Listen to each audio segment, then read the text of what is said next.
welcome to the StephUp Podcast. I am your host, Stephanie Ann Webb, and my lovely guest today is my friend and disruptor, liberator, Sarah Grady. Liberator. We were just talking. I was like, what do you prefer to be called? And then you were saying that you just had clarity this morning. It did. Yeah. I am a liberator of the language of unapologetic living. And also where you got disruptor was the sacred disruptor and alchemist. Yeah, and I Uh, said I'm not saying all that because yeah. I'll never remember it. Yeah. I'm a sacred disruptor and alchemist of creative devotion, compassion, and awakening. But all of that just goes through the lens of liberating others with their own unapologetic truth. I love that. Can you talk a little bit about introduce yourself beyond that, talk a little bit about what you're doing now and maybe your background into how you got into what you're doing right now. I mean, background is I've lived a life. You have a I, lot. I have lived a life, but I am a mom to four. I am a partner. I am just a soul having a wild human experience. And through my life's journey, I have remembered this sacred awakening of what it was like when we were born, being born with this unapologetic truth of just embodying what it means to live without the shame, without guilt, without judgment, which we all know and remember in the body. And through my life experiences of pretty much burning every foundation I'd built to the ground because, my life looked perfect from the outside looking in. I had everything. I had the home, and I was a stay-at-home mom, and my partner adored me. And I got to be and spend every minute with my kids, but I was drowning on the inside. And so I kind of burned it all down, like unintentionally. My life experiences said, hey, this is what we're doing now. And through that, it's been 5 years. At this year, it's 5 years. And I finally have gotten to this place of clarity of we are living in survival mode. And because I broke through my own lens of what it means to survive and have truly embodied this unapologetic living process, I'm now actually living my life and getting to feel deeply and play effortlessly and getting to use chaos to happen for me instead of to me, which gives me my power back. I love that. And I've known you for, I think, 3, 4 years now. I can't Just about remember. it. Every every year you're like, wait, it's longer. And we talked, was it a few months back? We met in a Zoom group and we were all talking about how much we can see each other, how we have grown. Mhm. Because a lot of us Oh my we're kind of we were keeping ourselves small. We were quiet, gosh. we were kind of mousy or whatever you want to call Yeah. it. And we were searching for who are we? We know that we want to do something different and trying to figure that out, which is such a process. Oh, it is. I had a It lot of crying and talking with each other and stressing out and getting angry. So much anger. is. Well, and if you think about it, of course that's what we had to do because in our life's process, like where we're at evolutionary wise, our society is in this place of it's not safe to feel because our generations, it wasn't safe to feel. Having emotions could make or break their survival. So they taught us, be strong, do this and do that. And like, this is what you got to do to survive life. And I get it.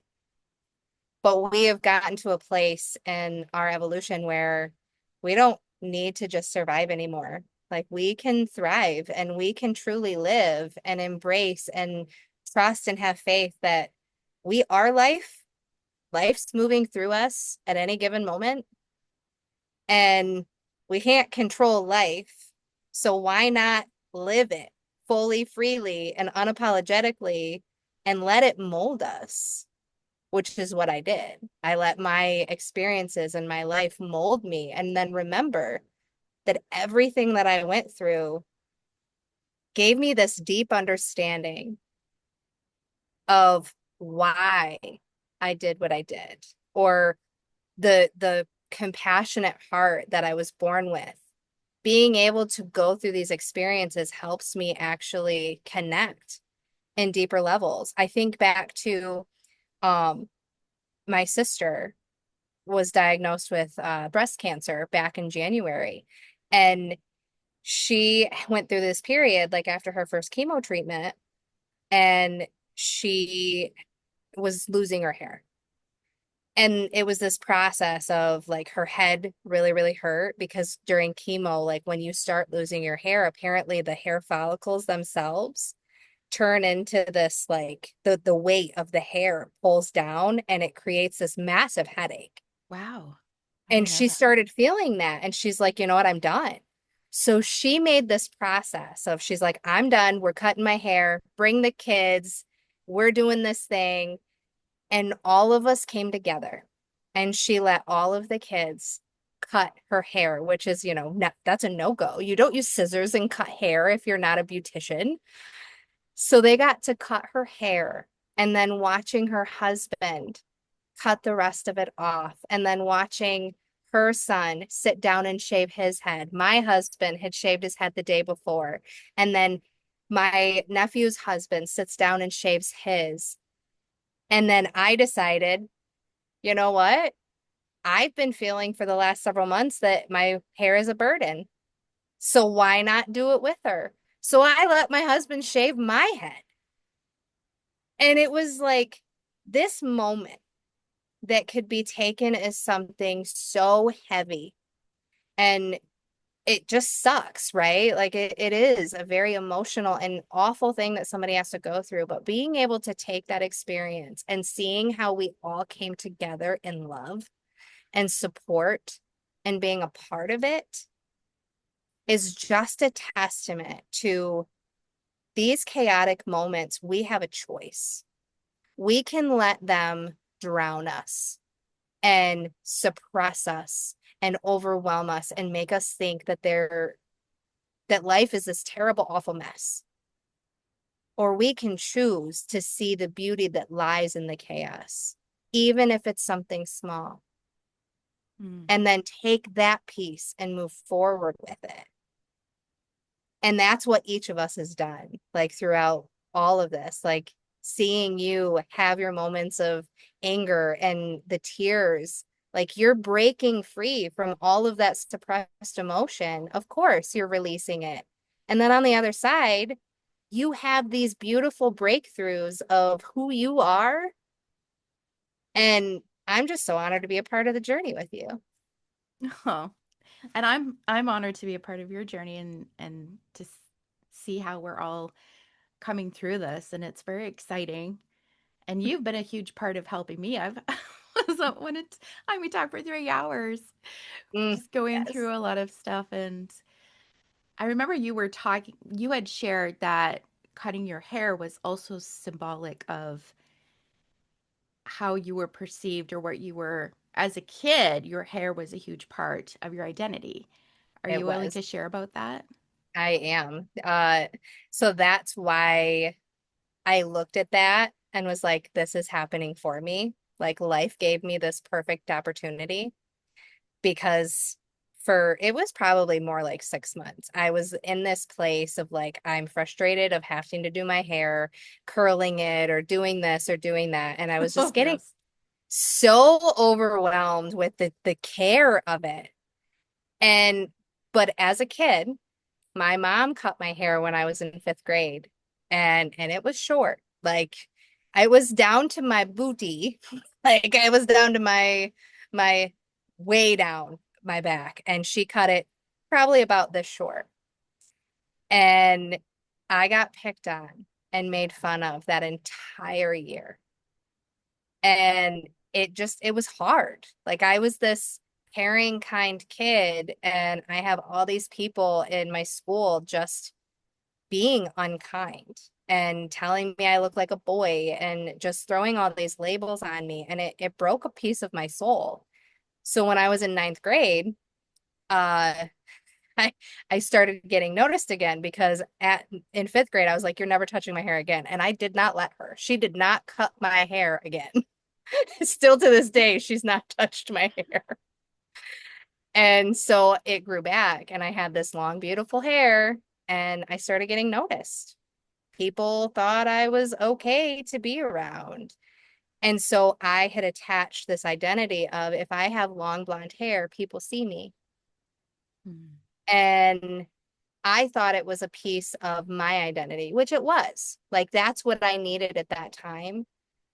But what I was shown was okay, it's no longer serving me. This is a piece of my identity that I have attached to, which means if something happens and it goes away, I'm going to be devastated because I'm attached to this external source of my body, which is not in alignment with what I feel for other people, but yet I'm holding that against myself.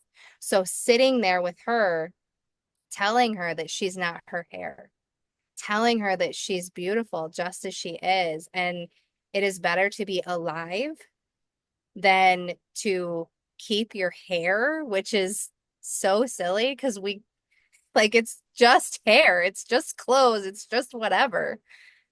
And so cutting it felt like the deepest liberation that I'd had up to that point of, you're right, I am not that hair. The hair did not define the energy that has always coursed through me, but dang, did it break me open to the fact that I get to be whatever I want and I get to claim what I look like and I get to claim how I show up and I get to love it, even if other people judge me for it. You're being unapologetically you. I am. It was that one final piece. Like, how far are you gonna go, Sarah? And we can all relate so well to that. I know for me, the first time I really lost a big chunk of weight, I went down to a Mhm. size 8. I'd never been that size in my life. And I Right. started getting attached to clothes. I finally had fun clothes shopping because I Yeah. could try on clothes and I was like, oh, these fit and they're so pretty. And that sparked something in me, which kind of actually became a shopping addiction, but also Okay. getting more noticed by boys, Yep. right? Because when I was overweight, it was like they made fun of you. I don't know if any guy ever liked me, but I assumed that they didn't. And I was told that they wouldn't because I was chubby Oh, kid. And so that yeah. was my identity. And so, yeah, it's like, well, I'm now worthy enough because I've lost weight. And oh, Yeah. boys are noticing. But and I remember people saying, well, that's not until you're okay with who you are, it's never going to satisfy you. And I thought, no, no, Yeah. no, you're wrong. I've lost weight. This is perfect. But it didn't, and I Yeah. have struggled with my weight. I still do, because I'm still healing through a lot of that. But Yeah. I'm like, no, you're right. You accept and love yourself as you are. Yep. And it's a it's a beautiful journey. And also Yes. once you understand what people have said to you all that time, you're like, oh. That's what they meant. Yes. So the first time you mentioned you were talking about being unapologetically you, I was I was a little bit confused, like, wait, we're not supposed to apologize for being who we are? Because that's literally my story, always apologizing just for existing. And the Mm, more that you share and talk about it, it's just more and more freeing for those of us who felt like that. yeah. It, and that's because of the life that I've lived, right? Like nobody told me I couldn't be me, right? Like I look back and I had a pretty good childhood. Like I love the way that my childhood played out. My parents were there. I mean, they had their fair share of darkness, we'll say. They had their own shadows. They had their own things they were going through. My father had addiction issues, and my mom was like the masculine energy of our home. Like she had to keep the the home going because she was the worker. And so I spent a lot of time alone. And because there was so much emotional control, like they weren't okay, I had this like attachment to, well, if I show up differently and make them feel better, maybe our home will be better. And it was that first step of, if I control the energy of the room, maybe everyone will be okay. I became the fixer. I became the responsible party for if someone's happy or if someone's upset or if someone's having a hard time. And I would do everything in my power to fix it, thinking that that was love. And nobody told me that. That was just what I chose. And walking through this path of unlearning those things, like, of course I walked that. Like, of course I did, because I was a kid and I wanted the people that were in my life to be happy. But nobody understood that when you use your voice and your words to speak things at people, you're speaking identity into them. You know, you need to be less sensitive. You are too kind. You are too naive. You are too gullible. Mm. All of those things, they're trying to save me. They're trying to protect me from living in a world that could take advantage of those things to make me stronger. But at the same time, now you've spoken that identity, and of course I'm playing small. Of course I'm taking others' needs as my own. Of course I became the caregiver. And there comes a point in time when you realize that you're exhausted because you're too busy trying to manage everyone else around you, and then realizing that you're also stopping them from living their life. Mm. And the process itself, yes, can be overwhelming. I mean, I will not lie. The last 5 years have been rough, especially the first 2 years where I pretty much did it alone. I was like, no, I'm a codependent people pleaser, so I need to just be away from everybody. I tried to blow up my marriage. I like tried to ghost everybody because for the first time in my life, I needed to hear my own truth, even if it was wrong.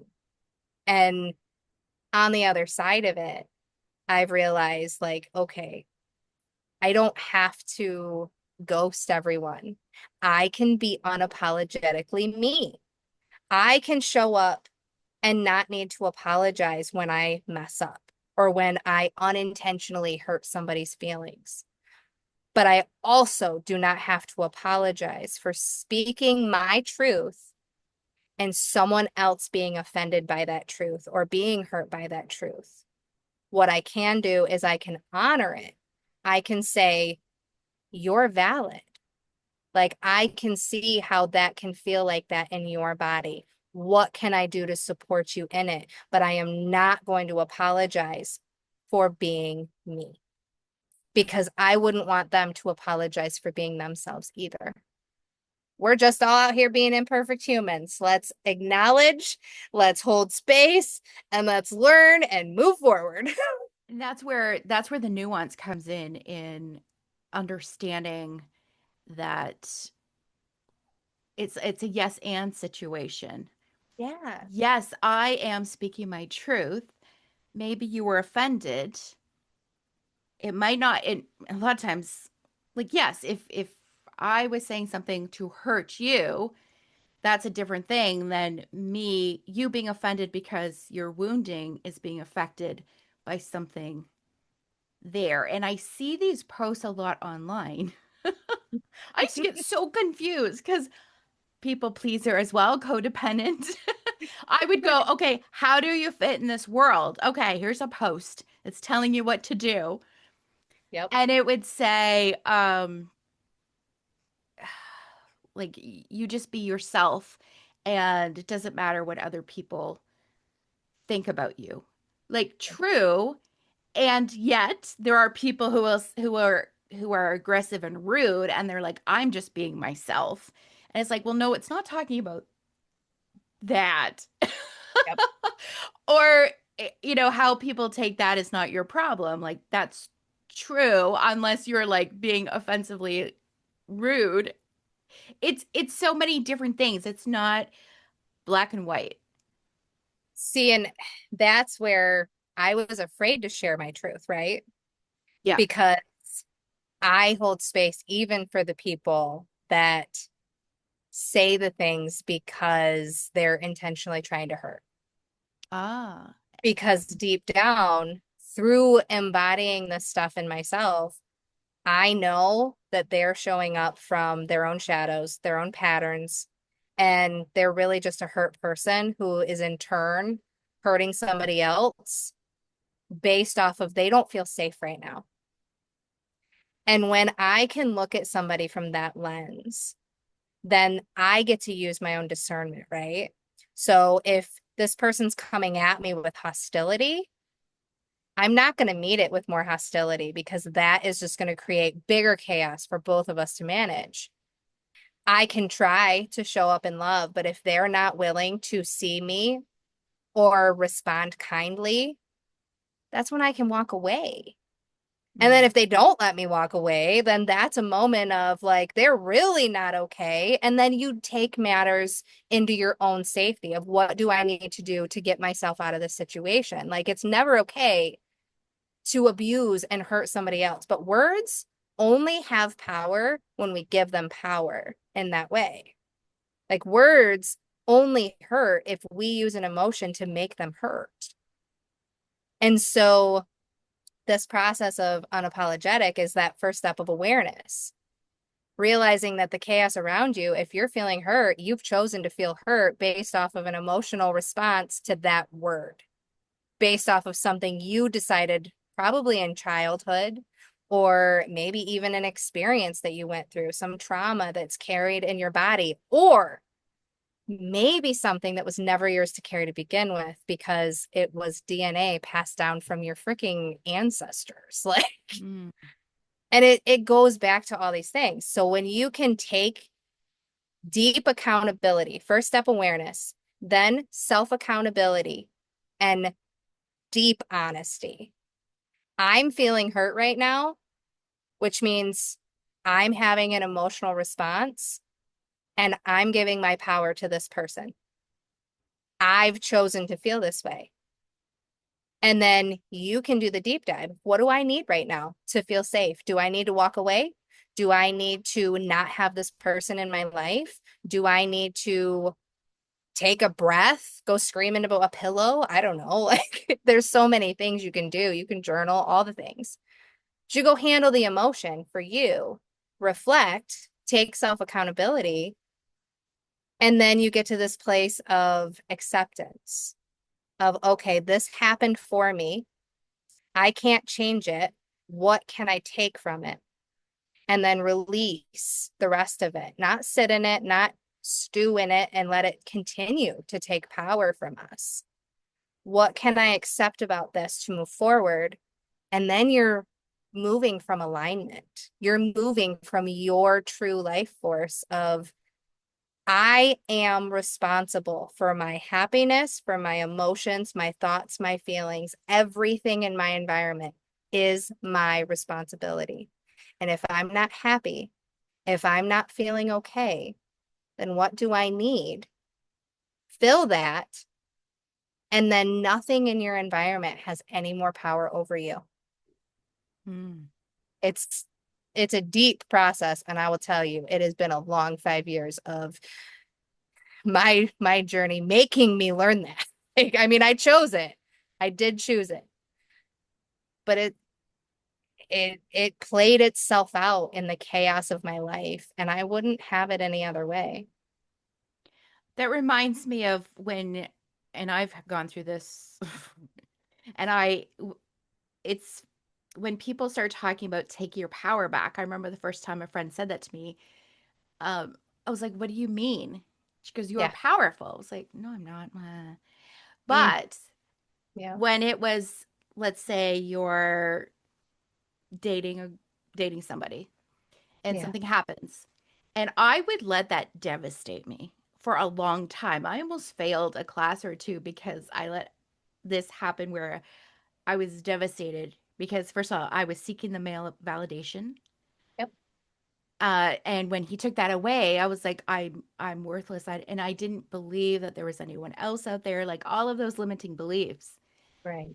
And then as time goes on and certain things, I realize, oh, taking your power back, not letting what he was doing take my power from me. I was allowing him to have power over me Yep. because I didn't care what happened to me. I was just like, and I was putting all that stuff that I believe about myself or that I was given as a kid. Then I started believing about myself and what he had said to me as well, because he wasn't the nicest to me. I was Right. putting that on myself. I was like, wait a minute. No, you don't. Right? And until you have Yeah. that awareness, and I sometimes when people say you choose it, I do get a little bit like I understand the wording, but when people Yep. don't know that, they're like, I didn't choose this. What do you mean? Right? And That. so it's like when they have that awareness and helping, like kind of it's through this healing process. And then you Well, realize, and you get to this place because like that's why I didn't share a lot of my journey until now. Because we as like I don't know. I know you get this. I don't know if our viewers will fully understand, but if they're watching, I'm sure they do. When you get to this place of I want to help, like I'm here to help people. When you have attached to this identity of I'm codependent, I'm people pleasing, like that was what allowed you to survive for a long time in your life. And then you want to rewrite that story. And then you realize you still do want to serve others. You don't want to inflict more pain on other people. And the reality is we don't grow unless we're uncomfortable. And my triggers, which I like to call activations, have been my greatest blessings in life because without them, I had no awareness to what was going on in my body. What was missing was this language of using it for me, not just being in this perpetual state of victimhood of life is just shit. Life just happens to me and I have no control over it, which is so disempowering, right? Like you feel like you don't have any choice, you don't have any say. And that comes from the beginning stages of life, right? Like we're raised by other humans who are doing their best. Like ultimately, they're doing their best, even if their best sucks, like they're doing their best. That's true for them. Also, I can sit in my truth of their best really sucked for me. But mhm. I can either attach to that or I can use it to my advantage of what lessons did I learn through my childhood? Oh, I learned how to be really freaking strong. I learned that I can do a lot of things on my own, but I also don't have to do things alone. And that's where when we turn, 18 and we go and start living in the world, we're met with all these things of still trying to fill that void of being chosen because we had to be chosen by our parents in order to survive life. Our brain knows that. But then once you're an adult, you don't need to be chosen anymore. But then how many movies show you where you also have to be chosen by a partner? And if you're not chosen, then that you need to go fix yourself and you need to do this and you need to do that. And it's just so exhausting. Yeah. And it's like, no, we don't have to live this way. We can live by choosing our damn selves and then let whoever comes along enhance our life. But also with this understanding of everyone is making choices every single day, and their choice is always right for them. And I don't need to argue that, even if it's wrong for me, because that's ultimately what we're getting at, right? It is right for them. It's wrong for me. End of story. Like, I don't need to prove to them how it's wrong for me because it doesn't matter to them. Because then they're going to try to prove to me why it's right for them and tell me that I need to do it for my life because this is right. But there's only right for you and right for me, wrong for you, wrong for me. And when we both can sit in that space and not try to win, we all get to win. Because if we're ultimately trying to fight one another to you see me, no, I see you, but you see me. Like when we're playing this tennis game of trying to be validated and chosen and fit everyone's boxes, no wonder everyone's exhausted and miserable and have no idea what they're doing with their lives. That's where I was, trying to fit my husband's boxes, my children's boxes, my family's boxes, and it is not possible. I'm responsible for my boxes, and they're responsible for theirs. And how do we unconditionally show up for one another? By first showing up for ourselves and then giving from overflow. Like, I don't know why I went on that tangent, but that's where we went. No, it's beautiful. And it takes away such a pressure Yeah. because from I don't know about other people, but for how I was raised, there was Yeah. such a pushiness. We had to make other people believe what we believed religious wise. We had to save them from hell. And there was such a pressure put on you to share the gospel and do this and save your friends and just letting people live their lives uh and only worrying about like what am I doing and Yeah. how am I handling this, how am I responding, how am I healing and choosing and doing all these things. That's all I have to worry about really, or not even Yeah. worry about. It's just, and when I started learning that, wow, so much burden got left my shoulders. Yeah. The weight is like instantly lifted because you realize the weight was a mental weight that we chose Yeah. But for survival. I still, I don't know, because I think I see what you're saying about, because I was given a lot of crap. And I was like, I think I had to get this from people so I could go through it. And yes, it challenged me to do all this. But I also, I'm the type that I prefer gentler wordings and um, help from people. I got a lot of like, it was just like throwing all these things at me. And Yeah. so when I talk to people, I know how that word choose can come across, especially if they're really struggling. So I get what you're saying about, Okay. Let me okay, reframe it. Let me okay, reframe it. So when I come at it from this place of choice, it gives you this, it gives you your power back, right? yeah, So when we say, I chose this, you're saying, I chose how these events lined up based off of the energy that I'm giving. Like, obviously, like in life, we attract whatever we need to grow. That's the basis of evolution. You know, energy, we are energy. So if we are an energy, we attract certain things. Now, you can take two kids and both of them live in the same household, same parents, and say the one parent is an alcoholic. One kid can then go and become an alcoholic like that parent because that's the life they chose. And then the other kid may go off and never drink, ever, never touch a drop of it because that's the life they chose. hmm And when I had it framed for me in that way, because I didn't like the choice thing either, but when it was framed to me in that way, it's like, you're right. At any given moment, we do have choice. Now, it doesn't mean that we're choosing to be hurt by this external thing. That's just life happening. right? Like we can't predict these things that are going to come into our worlds. Our, I like to call them life quakes, you know, these unexpected events that cause disruption to be able to help move you to wherever you need to go.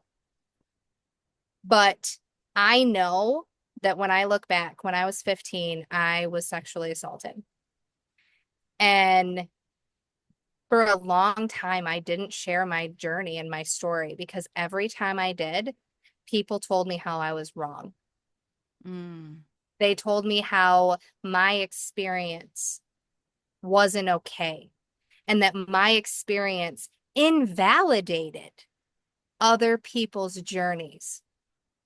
And that right there, I need it because when I go back, I was a kid that trusted deeply and wholeheartedly. And like I shared with you before hopping on this call, like a part of my gift is being able to see the divine spark, the compassion and humanity in every individual.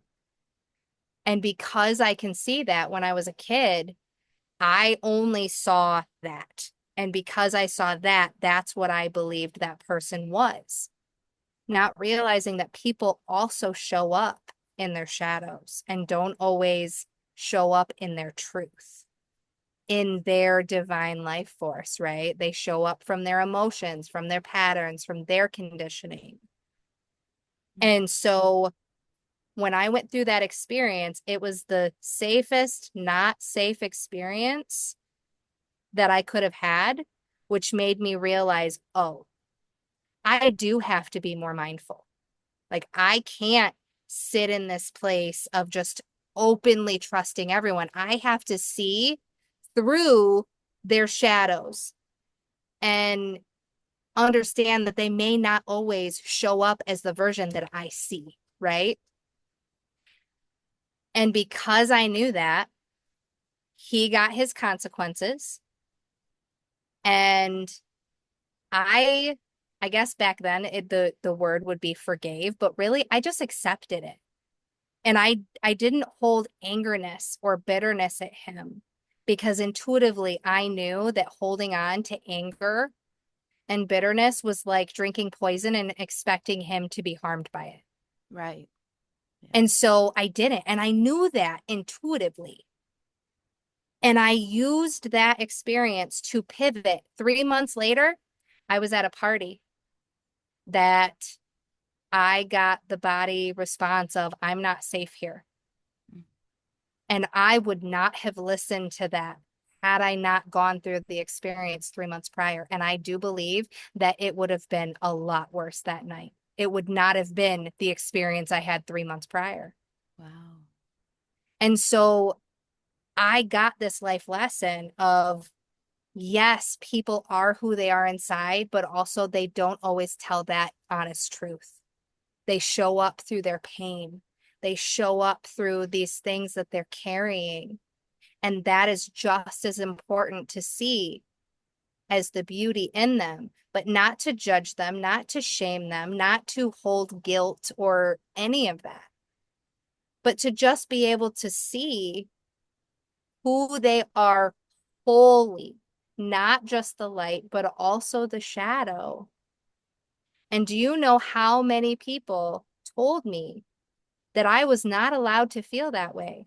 Mm. Because me sharing my journey basically was victim blaming. And I'm like, no, I'm not blaming victims. It still fucking sucks. Like, it still sucks that it happened. But am I going to sit and let that continue to wreak havoc on my world because someone else made a choice because they're a hurt human who chose to hurt others? No, I can accept it. He got a consequence, and then I can move on with my life Mm-hmm. and take the blessing that was in it because there's a blessing in everything. Yeah. And that's what I mean by like unapologetically you and showing up as who you are. And yes, showing up as me triggers people.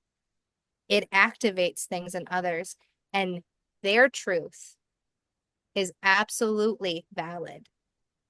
so is mine. And that's what this whole process has been about, because I was afraid to claim my own life. I was afraid to claim my voice because my voice hurt others and I didn't want to hurt them, but they were continuing to hurt me. I had to choose me and then continue to embody of you get to be angry, but I'm not telling you that you are wrong. And I do not accept you telling me that I'm wrong because I'm not. Right. Not for me. And like, I love that. It's so freeing to me, right? Yeah. We get to just be who we are and navigate life and not make it so damn serious. Like, let's play. Let's. Let's play. My friend Julie is always saying, "Let's play with life," and I always just she's British, so I always try to. It's pretty bad, but I'm like, Julie, let's play. I was I trying to do the love British thing. that. I think one of the things that like words are funny to different people, and Yeah. and they can be triggering Yep. for others. And like you're saying, triggers are needed Yeah. for us to grow. Right. And one thing that I know for me is I love to connect things for people. So when Okay. somebody is saying something over here and they're meaning it a certain way as to how they mean it, and this person over here is like, no, and they start fighting. And I'm Yeah. thinking, how can we bring this together? Because a lot of times we're actually saying the same thing. We're just thinking we're saying Really. something different. Mm-hmm. And so when I mentioned the word choosing, because I've had people say things like, you're choosing, okay, let's say you're addicted to something. And I Mm-hmm. had a friend that said, once you are aware of it, then you choose to keep doing it. And I get what she was saying because it's Right. awareness is key, and then you make these choices. However, to me, I was like, well, it's a little bit more nuanced, complex in a sense of it's a habit and your brain is a certain way. So it's like, yes, you're choosing it, but you're also, mm, you're trying to choose it less. And it's a process and it's a journey. Right. Does that make sense? Because sometimes when people say you Yes. choose it, I'm like, I don't choose this in this very moment to keep doing this thing I don't want to do. And yet, because people have said, stop it, you're choosing Right. it. And that's where I'm like, but in the moment, it's like, let's have more grace with regards to that because they're struggling and they're getting better, but it's a process. Does that make sense? It does. And I used to be there because Okay. I know how language can affect others. Yeah. But what I was doing was trying to water down my soul still Mm, to fit for all of society, okay. which is why that was my process. And choose is like the only word that embodies the extreme like process that I went through. And like I used it even in the almost divorce, right? So like when I told my husband that I felt like we needed to separate, like I needed to be done. It was the kindest conversation you would ever expect in that type of situation because there was no yelling, there was no blame, there was no like, well, you this, that, like none of it. It was, we sat down and I don't even remember. He said something and it opened something in me. And I was like, yep, I can't do it anymore. And I said, listen, we got together because of a trauma bond. Mm, And I don't blame you. And I don't blame me. Like, we did what our bodies needed to feel safe. But I no longer choose that. I do not choose this life anymore, and I don't know any other way other than to walk away because I deserve more, but so do you. mm, And talked about how, he deserved to be a better father to his kids and how I played a role in him not being the father that he was. Because when we first met, he was like freaking top notch. That's what I fell in love with, was how he parented his kiddo. and the bond that they shared. But as soon as we got together, it got easy, right?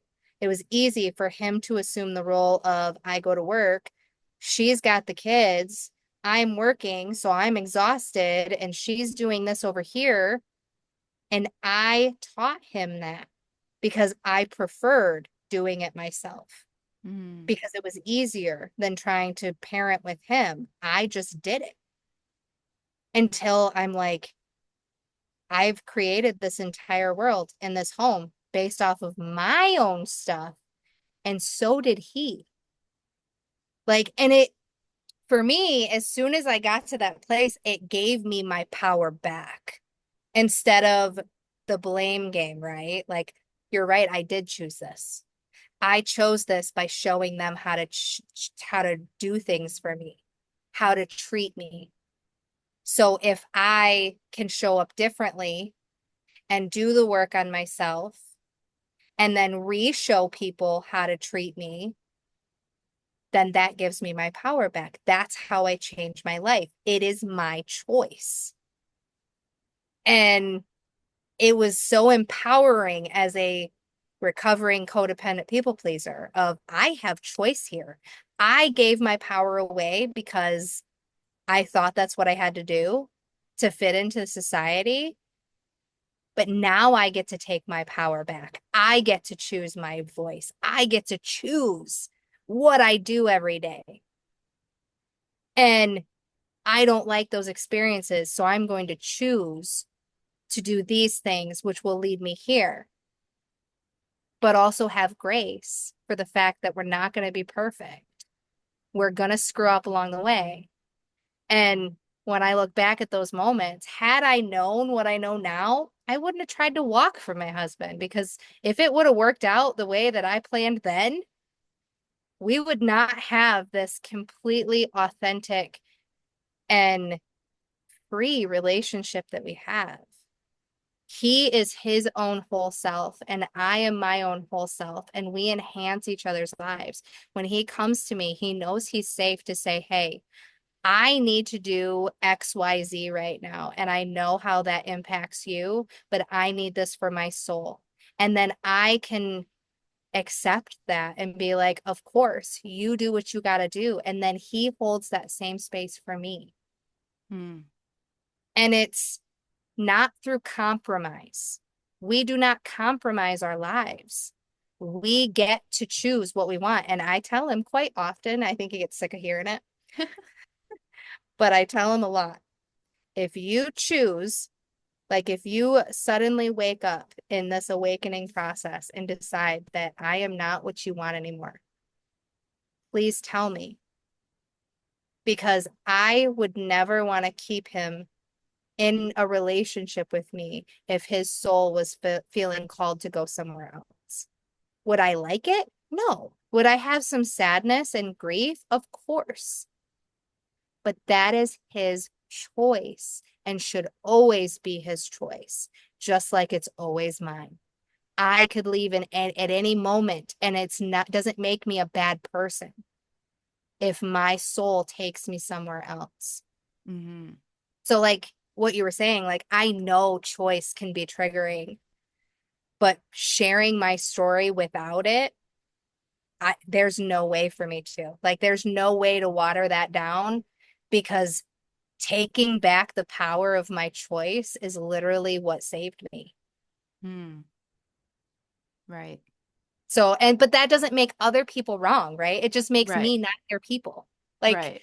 I'm not their girl because this is my story.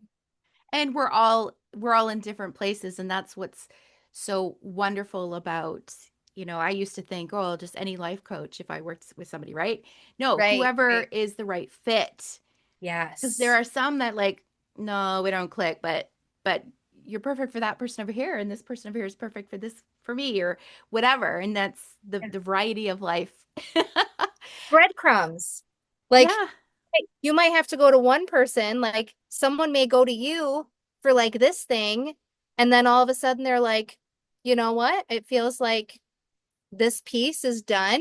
So then they move over here and like how many people have like told others, well, you're just flighty, you don't finish anything. Oh, Like, do you and me got that a lot. yeah, We like, both are like trying different things. no, I have to do this thing. And like, what got me here was taking this free training and then this free training and then this free training. And oh, I'll pay for this one. And then I'm going to do this and then I'm going to do that. And I'm going to try my hand at this. And then we move on when that thing no longer serves. Yeah. And that is the beauty. Like that's the play. And that's part of our journey. Like Yeah.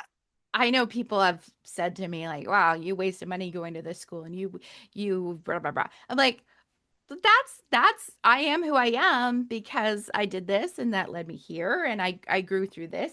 Hey, I've taken all of these experience and made something and taken from them. Like, why do you Yes. care? Like that's what I've done. No, that's what I never Fascinating. understood. Like, why do you care about my life so much? Like, Oh, but I have a friend who she and her partner they never got married, but she goes because we choose each other every day and I was like that's beautiful. yep, Because there's this idea like in marriage, oh, I never leave, but I've seen some yep, marriages where they're not happy and I'm just like but you're not yep, choosing yourself every day, so kind of what's the point? yep. But That is, anyway, that's the basis of ours too.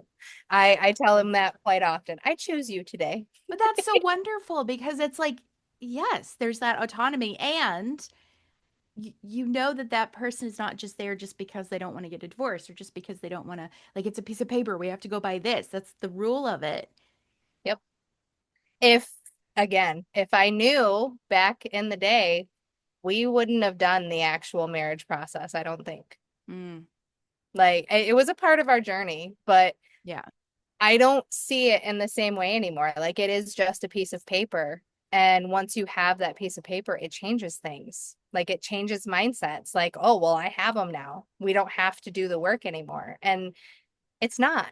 I think that happens with a lot of people.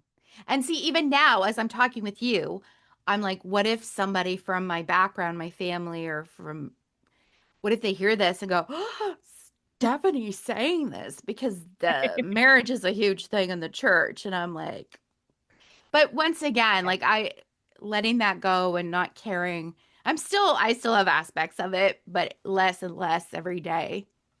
Well, and it, I okay. care less So, what people say. and that's been a part of mine. Like I used to push all religion away because of the heaviness of the feelings. Like I couldn't imagine being raised the way that you were with all that pressure and seeing your journey, being able to stand up and say, like, no, this is what I believe. Like that's very powerful.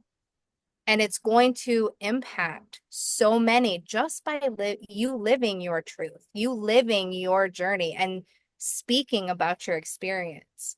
But of course, that upsets others because their experience feels like we have to do, XYZ in order to save people from a perpetual hell. And I actually had a conversation with somebody a couple weeks ago, and I don't know why I did it because normally I'm not this person, but I was like, here we go. We're gonna have this conversation. But they had mentioned that their mother was exactly what we were discussing, which was they served his father. So like the mother was expected to have the dinner on the table as soon as they got home from work, and like it was all just expectations of this is how it is. And so I made a comment about life in general and like how me and my husband live, and oh my gosh, I opened the doors because I mentioned the Bible. Don't do that to Don't people do who have that. chosen the Bible. And I'm like, okay, so like he reads me the riot act of what the Bible says. Yeah. And I'm just like, I'm listening. Okay. And I didn't tell him he was wrong. I just sat there and held the space and let him say what he had to say. And then I was like, all right. However, what if God is working through all these people that we're meeting? And because it doesn't line up with what the Bible has written from, way back in the day, you're choosing to not align with it because the Bible, a book written by man, said so. And he's like, because he said so in the Bible that he'll never come back and this is the way. And I was The like, oh, okay. circular argument. I'm like, all right, all right. And then I said something about how I live. And I said, this is my truth. Mm-mm. And he goes, well, your truth is you are walking around dead. Oh. And I was like, oh. I said, I guess, well, I'm going to walk around dead and continue going on, and we'll see in the afterlife, won't we? And like, that was the end of it because I'm not going to win. You have your beliefs, and that's okay. Mm. But my point was, and he did try to like interject and try to tell me how I was wrong. And I said, listen, I did not disrespect you. I did not tell you how your way of life was wrong. I did not interrupt you to try to tell you how you were wrong. I let you speak your piece and I get to speak mine. And you can hold that space the same way I did for you. And he listened for a minute and then he jumped in. I was like, okay, you're not my people. And that's all right. Hmm. Like, that's what makes you feel safe. I'm not going to invalidate that for you. It just tells me that you're not for me. Right. And I don't need to argue. I can just remove myself or still just see them as the human that they are and not get into conversations like that again. Oh, and I've been in many, like, I grew up like that, so I completely know what that is. Well, and it was just for that person in particular, because Yeah, I can have those conversations. I love to hear people's stories. How do you see life? Like, tell me all the things. you're curious. I'm so You're curious. I curious. want to know what makes you tick.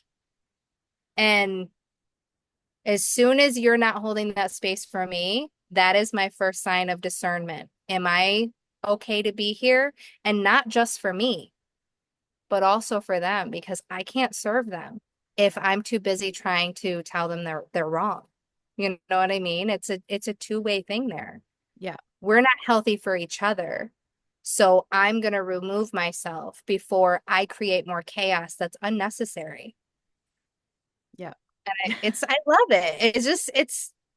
It's freeing and it's fun and it's so different from what we were taught, right?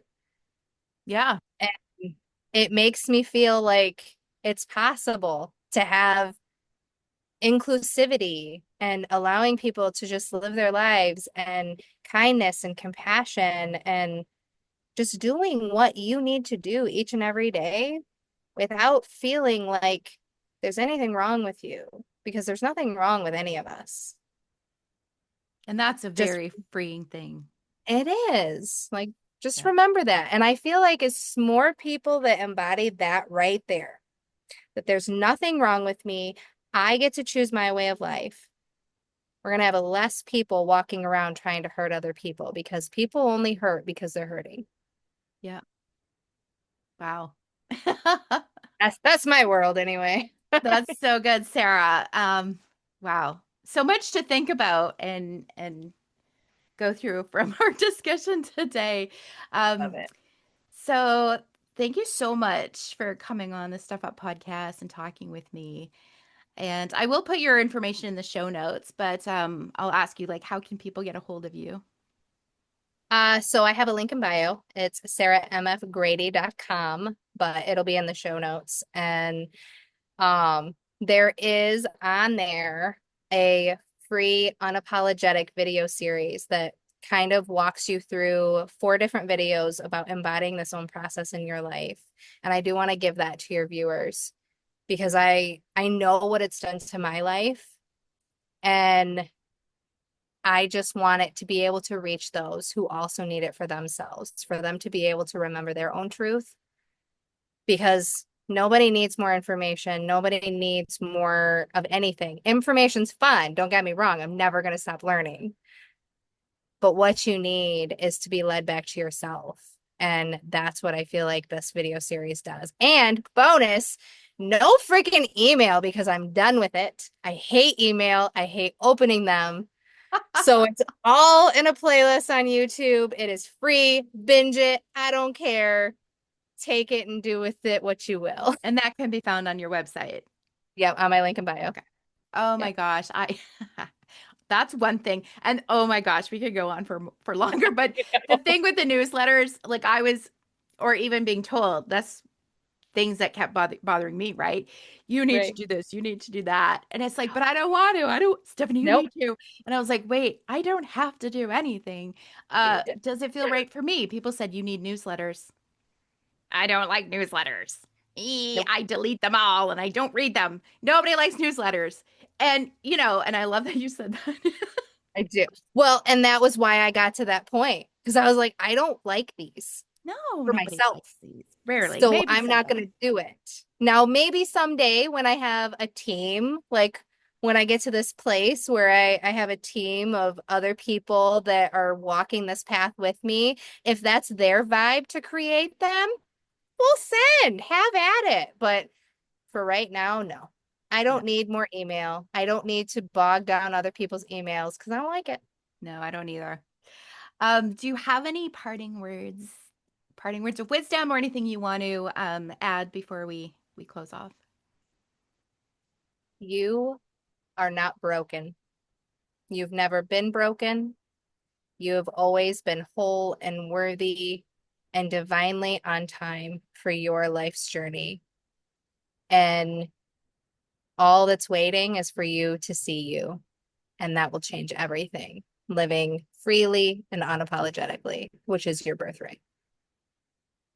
Love that. Thank you so much, Sarah. It was wonderful having you on. Thank Thank you you. for having me on. I just adore you.